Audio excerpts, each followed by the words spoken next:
Claro, hay que creerle sin cuestionar a las mujeres que denuncian por abuso sexual. Pero entonces, ¿qué pasa con la presunción de inocencia? Bueno, a propósito de dos denuncias que tienen que ver con son muy noticia porque tienen que ver con el gobierno de Chile, se ha abierto un debate que pone en conflicto dos, dos temas. Uno es la credibilidad de las mujeres que denuncian versus la presunción de inocencia de la persona denunciada. Queríamos invitarles a reflexionar sobre esto hoy día. Claro, esto tiene que ver con esta campaña que ha habido de Amiga, yo te creo. Así que este capítulo hoy se llama Yo sí te creo. Vamos a la cortina. Vamos.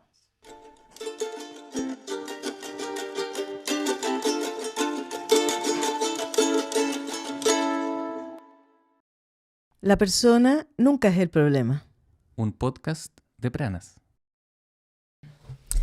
Bueno, más allá de la contingencia política inmediata que estamos viviendo acá y bueno, también en otras partes, porque también ha habido denuncias importantes de personeros políticos o personas famosas, Con poder además, o sea, en posiciones de poder. claro, en posiciones de mucho poder. eh, y tanto acá como en otros lugares se debate esto de cómo es esta idea de que, amiga, yo te creo, o de que hay que creer sin ningún cuestionamiento, o cómo opera esto.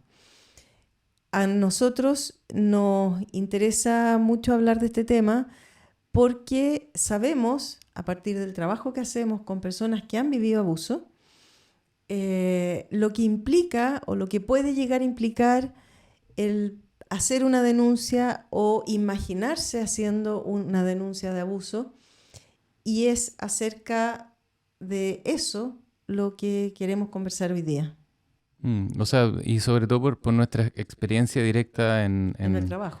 en el trabajo en terapia con mujeres, disidencias, infancias, personas adultas que vivieron abusos en la infancia y de quienes hemos aprendido mucho, mucho, por lo menos yo sé que tú y yo hemos aprendido Sí. mucho. Esperaría que todas las personas que hacen terapia por lo menos hayan aprendido mucho de las personas y sus procesos en relación a todo lo complejo que es poder, de hecho, articular, como darle palabras incluso a la experiencia de abuso. Y por qué es tan complejo. Todo lo que se interpone para que las personas no logren tan lúcidamente y tan rápidamente poder decir, sí, esto fue un abuso, esto fue violencia, esto fue injusto, esto es denunciable. Hay muchas cosas que están operando para que las personas no puedan acceder a esa claridad, a esa lucidez inmediatamente. Incluso si es que acceden, o sea, si es que realmente saben que lo que les pasó es denunciable, también hay estructuras que promueven el silenciamiento bajo amenaza de diversos tipos. Claro, hay distintas instancias o prácticas del entorno que pueden llevar a retractarse o a cuestionar mucho la posibilidad de llegar a ser efectiva una denuncia. Claro, hay como unos marcos generales, ¿verdad? Que tú y yo trabajamos mucho. Y que ponemos en este podcast, que es un podcast no necesariamente para terapeutas, y lo vamos a conversar en este capítulo, porque creemos que puede ser útil o tenemos la esperanza de que sea útil para hacer visible estas cositas que están como invisibles y que sería importante que todas las personas pudiésemos empezar a A conversar de esto, identificarla. a identificarlas, a conversar de esto, sabiendo que en un capítulo de un podcast no vamos a poder abarcar la complejidad que este tema tiene, que es súper importante mencionarlo. Esto no es no es simple, no es una cosa, es una experiencia compleja, llena de formas sutiles, algunas las vamos a ir comentando, de hacer sentir a las personas que vivieron abuso culpables, avergonzadas, confundidas, etcétera. Bueno, y estas grandes estructuras, nosotros las hemos dividido en 5, podría ser, que son formas de control, o sea, como técnicas de control social. ¿Las quieres decir tú? ¿Las digo yo? Vamos intercalándonos. Vamos Cachipún. intercalando. No, prácticas que vienen desde quienes ejercen abuso, como por ejemplo negación, que es algo muy común, ¿cierto? Hay muchas noticias que cuando hay una denuncia, lo primero que sale declarando las personas que han sido acusadas es decir, yo no tengo nada que ver con eso, yo no fui, yo no soy responsable, me están calumniando, por ejemplo. Y en otros espacios menos públicos ocurre lo mismo, ¿no? A nivel familiar o social, entre amigos, como, no, yo no fui, yo nada que ver, yo no estuve ahí, yo no lo hice, le están poniendo color. Distintas expresiones que niegan lo ocurrido. Claro, el negacionismo histórico de las dictaduras es el mismo procedimiento, el mismo proceso o tecnología social, que no es solamente además la persona que ha ejercido el abuso, sino que también hay una estructura social que promueve ese negacionismo. Yo no creo que haya sido así en las redes sociales, ¿no? Como no creo que esta persona sea capaz de hacer esto, esta persona le quiere sacar dinero, etcétera, etcétera. La negación como la primera respuesta, o sea, decir, no, esto no pasó. Que también eso se sostiene en una cuestión política histórica, que habitualmente quien niega los hechos es alguien que está en alguna posición de ventaja. Entonces se asume que esa persona va a contar con una credibilidad social mayor que quien fue víctima de su abuso, porque justamente está en esa posición de poder. Por ejemplo, por ser hombre, pero por ser hombre blanco, jefe en el trabajo, o por ser el sacerdote de una parroquia, o por ser el profesor de una escuela.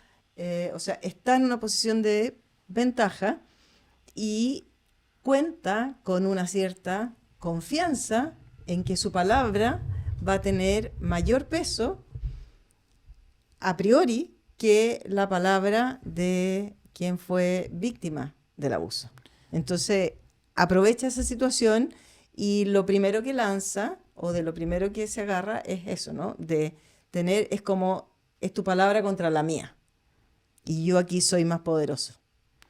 Claro, son voces con estatus de verdad, voces con estatus de... voces que nos han entrenado para creerle más a ciertas voces, y con esas de voces digo a ciertas personas que hablan desde un cierto lugar, ¿no? El médico, el profesor, la profesora, pero Claro. también el hombre, también el hombre blanco, el hombre nacional, ¿verdad? O el El hombre documentado, el letrado, hombre letrado, claro. Bueno, bien vestido. claro, exactamente. Y en cada micro contexto se van desarrollando también estas relaciones en las que unas voces van teniendo mayor legitimidad de verdad que otras. Entonces no es solo el hombre blanco, o sea, también en una comunidad donde hay gente en desventaja en general, todas las personas, dentro de ese lugar también hay diferencias, también operan Relaciones de poder. claro, relaciones de poder. La otra, cuando ya la negación no se puede, aunque todas estas que estamos comentando operan al unísono y van y vuelven, pero digamos que cuando ya no se puede negar algo, entonces viene la segunda tecnología o práctica, que es la minimización. Es como pasó, pero no fue para tanto. ¿Sí? Ella está exagerando. Ya, pero ella también quiso. Quizás me pasé un poco, pero no es lo que ustedes están diciendo. O el relato de ella, sí, tiene partes ciertas, pero no del todo, y hay cosas que habría que considerar del contexto o de lo que ella me dijo antes, después, etcétera, etcétera. Entonces la minimización.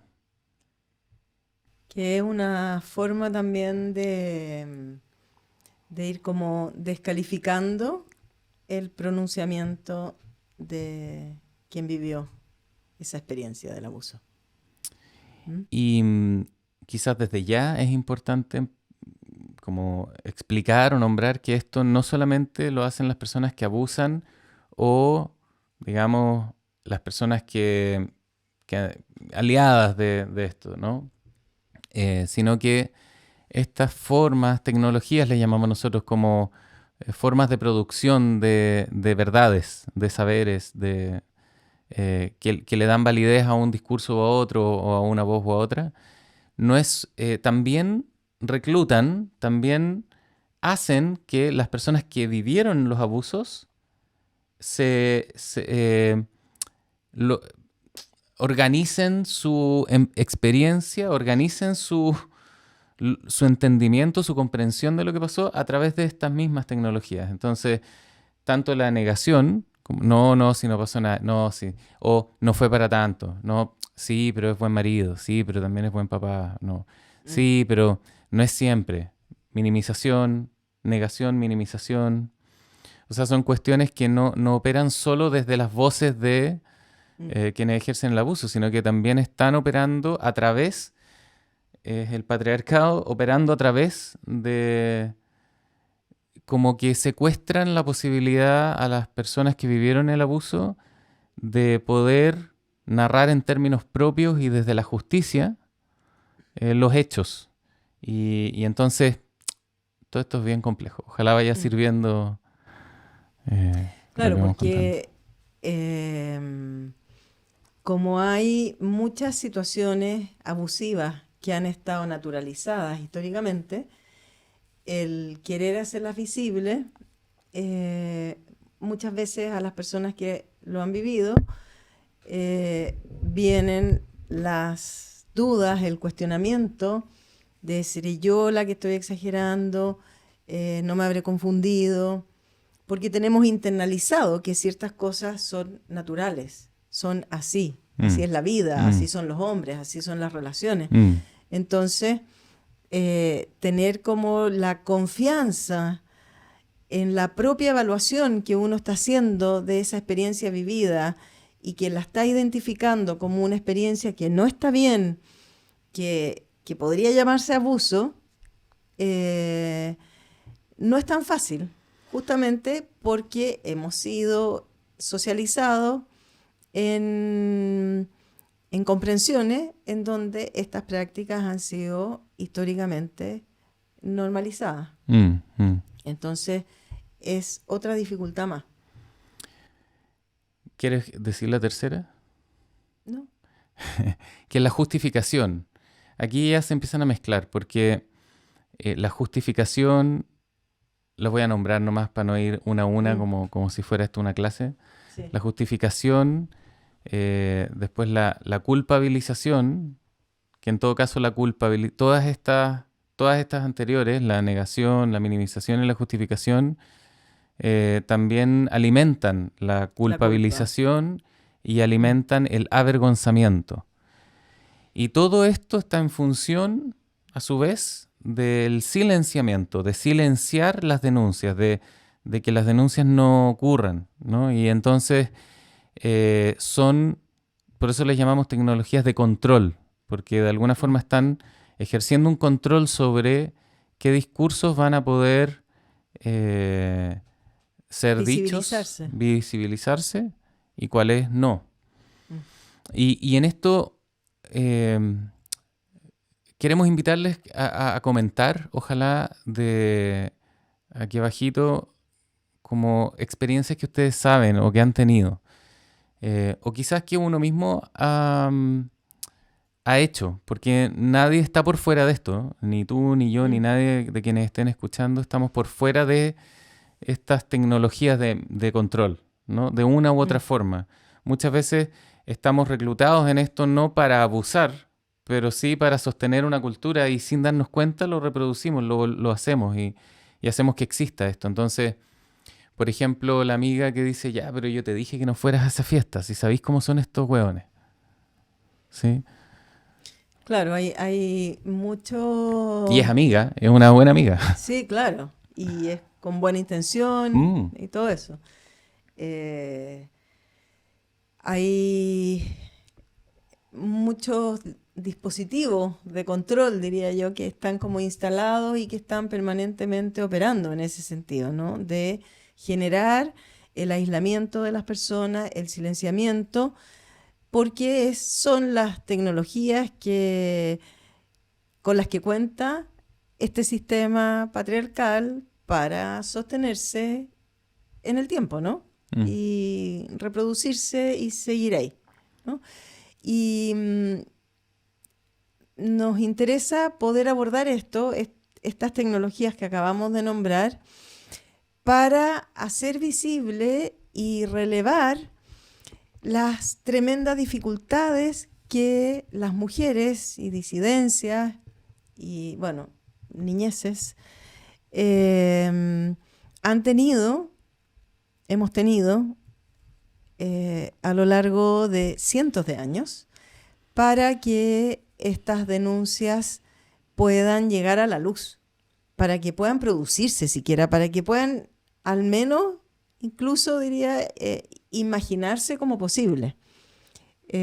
Nos interesa relevar esto porque lo que se ha vivido y se sigue viviendo, lamentablemente, es que este camino de la denuncia está lleno de obstáculos y de procesos de revictimización. Entonces, poder llegar a hacer una denuncia y contar con las condiciones mínimas necesarias de acogida, de escucha, de respeto, de legitimación y de seguir un proceso como corresponde, ha sido un camino dificilísimo. Ha sido una historia tremendamente larga, llena de injusticias y de nuevos dolores que se les han infligido a las personas que se atreven y se deciden a denunciar. Y por eso es que queríamos tocar este tema, porque es un proceso que merece de partida todo nuestro respeto, admiración y cuidado como primera cosa, ¿no? Y queremos honrar y reconocer ese tremendo esfuerzo que se hace. Y entonces, como concentrar el debate, o bueno, ahora está como el debate político, ¿cierto?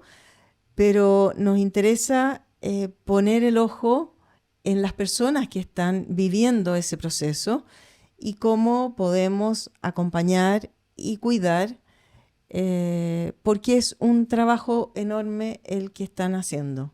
mm. Letelier, te voy a leer unas cosas antes.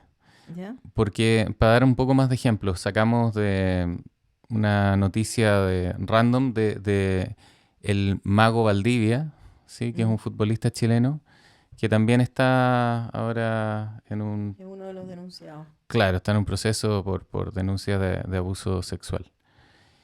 Y comentarios, ¿no? Hay de todos los comentarios. También he visto que en muchos lugares hay más comentarios también de mujeres, sobre todo mujeres, ¿no? Nunca he visto, creo, no sé si he visto hombres comentando, oye, ¿por qué no creerle?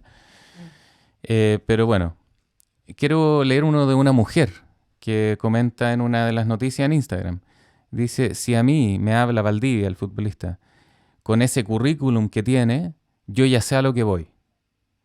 Entonces, por ejemplo, comentario hecho por una mujer es un comentario culpabilizador. O sea, este no es un comentario a la mujer, no es un comentario que esté dirigido a la toma de responsabilidad de Valdivia de abusar de alguien, sino que es de la mujer de, bueno, si tú sabes con quién te estás metiendo, entonces después no te quejes.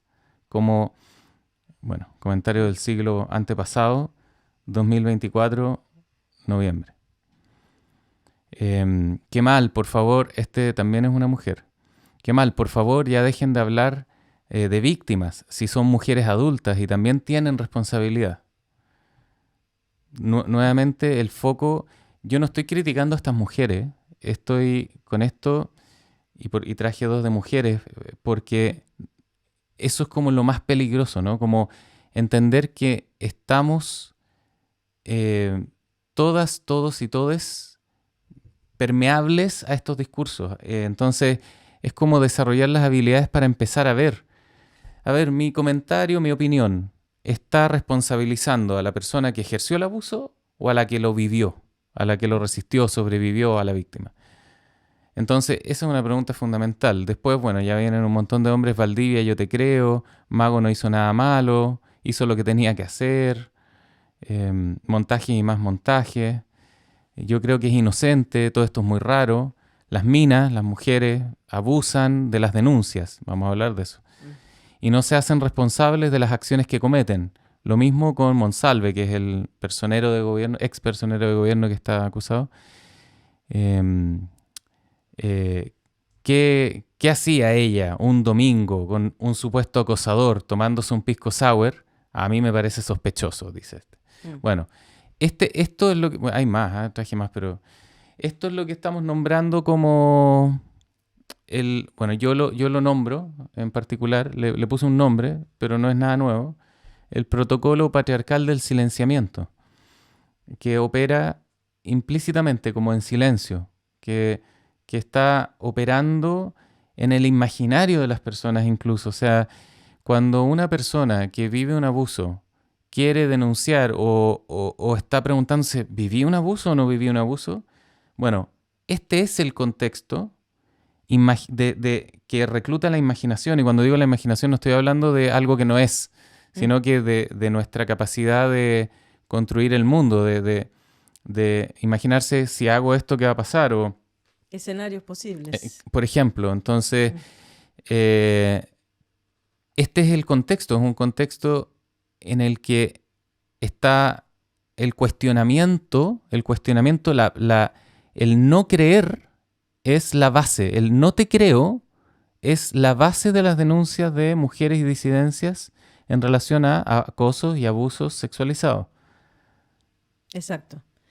Entonces es en relación a eso, es en respuesta a un contexto histórico en que políticamente, socialmente, culturalmente, legalmente, institucionalmente se ha cuestionado a la persona que ha vivido el abuso y en primer término no se le ha creído, es que surge esto de yo te creo, ¿no? Es poner como piso que la primera respuesta sea de legitimar una denuncia. Eso no significa que correlativamente se enjuicie inmediatamente a quien posiblemente cometió el abuso. Pero es poner el foco en que a esa persona que está denunciando, como primera respuesta, se la va a acoger y se le va a creer que está haciendo una legítima denuncia. Luego vendrá el proceso y eso tendrá que ser demostrado, ¿cierto? Y tiene un camino legal que, si las cosas funcionan más o menos, debiera garantizar que se haga justicia. Pero no partir, como ha sido históricamente, en que la mujer que va a denunciar ya es puesta ella como primera respuesta en tela de juicio. Entonces, es a eso lo que está respondiendo y lo que quiere como instalar esta campaña, este movimiento del yo te creo. Claro, esto es muy subversivo. Creo que no hay otra denuncia o tipo de denuncia que tenga el problema de que lo primero que viva la persona que denuncia es la idea, el ataque de que está mintiendo. O sea, si a mí me asaltan, si a mí me hacen un portonazo, si a mí me roban, si a mí cualquier otro delito no tiene estas características. O sea, cualquier denuncia, alguien que va a denunciar no va con la idea, no me van a creer que me robaron el celular. ¿Sí? Este cuestionamiento base opera solo en el ámbito del abuso sexual, o sea, en el ámbito del ejercicio patriarcal por excelencia, que es la violación. No lo quería decir por YouTube, ya nos va a quitar oyentes, pero entonces esto es emparejar la cancha. Es para que haya un proceso judicial justo, tenemos que creerle a la denunciante o a las personas que denuncian, al mismo tiempo que asumir la presunción de inocencia de la persona denunciada. Esa es la base, el piso para poder desarrollar un proceso de justicia mínimamente justo para ambas partes. Pero si el proceso comienza sin creerle... Claro, es como que el proceso de denuncia es como que fuera una carrera de obstáculos. Exacto. ¿No? Que las personas que han vivido el abuso tienen que atravesar una infinitud de obstáculos y dificultades, pero ni siquiera es que sean obstáculos medianamente neutrales, ¿no? Sino que son tremendamente dañinos y revictimizadores. Entonces, como que están permanentemente con esta sensación de, no sé, subir el Everest, cuando quien ejerció el abuso está teniendo como todos los beneficios de esta presunción de inocencia.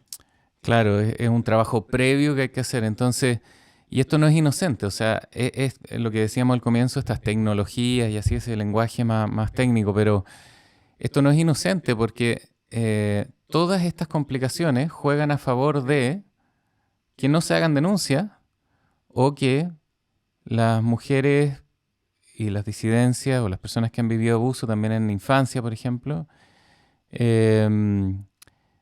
se quiten la vida, por ejemplo, o también ocurren un montón de otras cosas en torno a esto, que no, esto ya da para un curso de varios meses, pero se medicaliza o se patologiza el malestar, por ejemplo, de alguien que está durante años tratando de entender qué pasó y que se le vienen imágenes y que no tiene dónde no tiene dónde ni con quién conversar esto con la garantía, la certeza y la garantía de que va a poder no ser cuestionada, al menos, enjuiciada, avergonzada, culpabilizada. Entonces, decíamos que las denuncias, esto lo dijimos en el primer capítulo, las denuncias necesitan y requieren de un colectivo, ¿sí? De una red, primero, cercana. O sea, una persona que vive una situación de abuso requeriría que sus soporte. personas más cercanas le crean. Le crean no es... Este es el movimiento de yo sí te creo. Que no te cuestionan. ¿Por qué? Es como, ¿qué te pasó? ¿Qué necesitas? ¿Qué hacemos? ¿Cómo te apoyo? ¿Cómo te apoyo? ¿De qué quieres hablar de esto? ¿Qué quieres hacer con esto? En lugar de, ya, pero no es para tanto.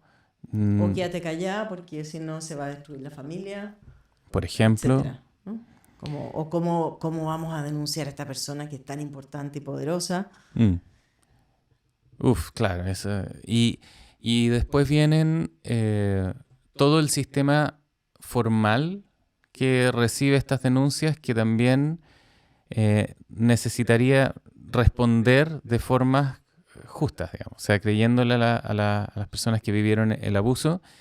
Y entre medio está la sociedad más en su conjunto, ¿no? Que ahora está lleno de discursos de odio y de podcasts de hombres hablando unas cosas horribles, horribles. El otro día tú subiste algo en Instagram, ayer creo, de red flag, bandera roja. Estaban hablando de las banderas rojas de las mujeres y decían, una mujer que no quiere tener hijos, red flag. Porque las mujeres, la maternidad es el lugar más importante para una mujer. Entonces una mujer que no quiere tener hijos es una mujer rara. Ese tipo de discursos permean la cultura, ¿no? Y eso viene de otros lados y no tenemos el tiempo para hablarlo hoy día.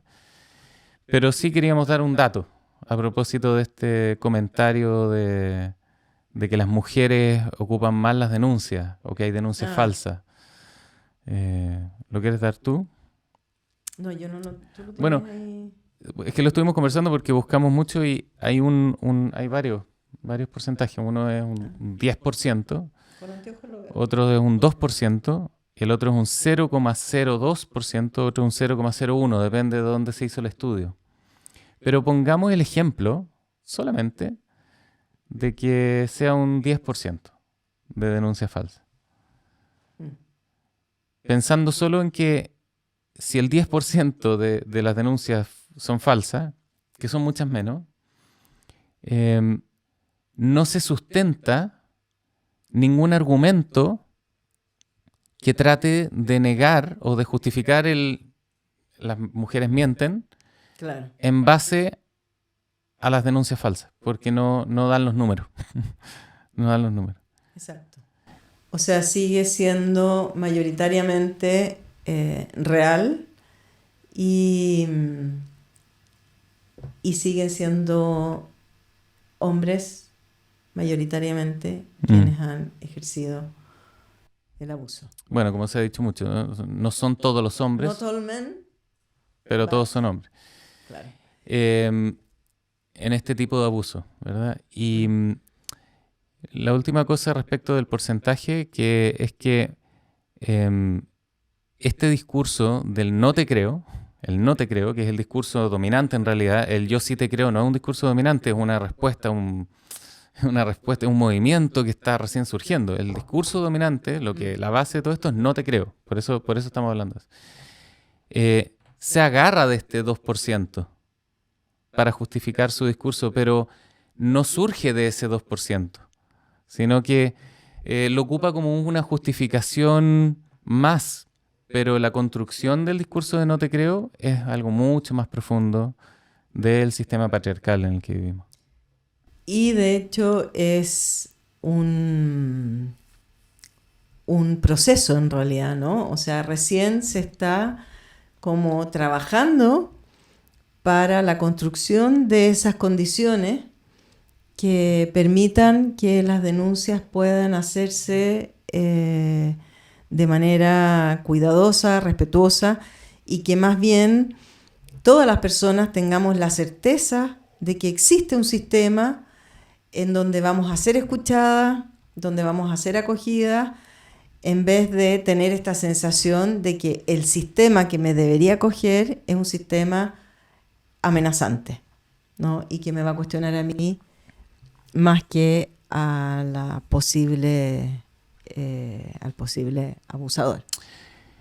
Yo como hombre en esta mesa invito a todos los hombres cis, hombres trans, pero sobre todo hombres cis, si es que llegaron hasta aquí, es porque algún interés tienen en esto. Dudo que hayan llegado los hombres a los que me gustaría también llegar, pero no, una invitación muy, muy directa a tomar acción. Yo hice un video el otro día en que hice muy visible esto de que la vergüenza cambie de lado, que la acción cambie de lado, que el consentimiento cambie de lado, que todo cambie de lado. O sea, este es un tema de nosotros, de los hombres. Tenemos que dejar de abusar, punto. Y todas las estructuras que están armadas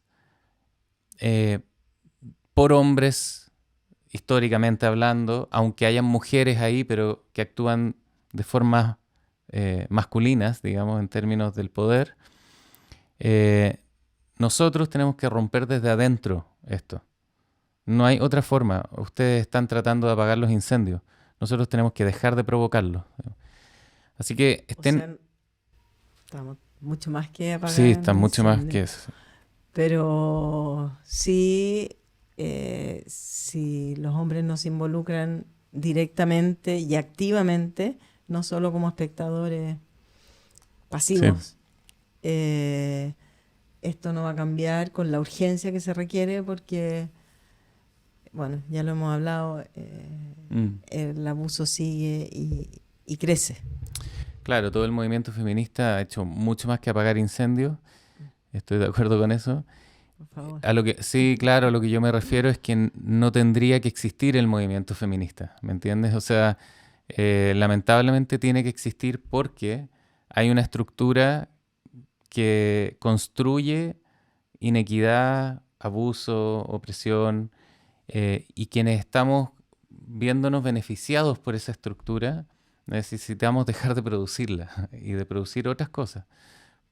Pueden meterse en el sitio web de Pranas Chile porque hay muchas propuestas de muchos temas distintos en relación a esto, pero también les queríamos invitar a ver el siguiente capítulo, a estar muy atentas y atentos y atentis, porque Que les va va a a ser gustar. el último podcast del año. El último capítulo de la temporada 1 Eso. de La persona nunca es el problema. Pero ya se viene la temporada 2 con más conversaciones. Sí. El siguiente capítulo también nos interesa mucho. El primer capítulo del podcast se llamó El único responsable del abuso es quien lo ejerce. Así que decidimos dejar el último capítulo. Aquí estamos haciendo un enganche para Sí. que vayan a buscarlo si es que ya se publicó. Con ¿qué hacemos con quienes ejercen abuso? Si nos toca, por ejemplo, poder trabajar con ellos en instituciones de salud mental o etcétera.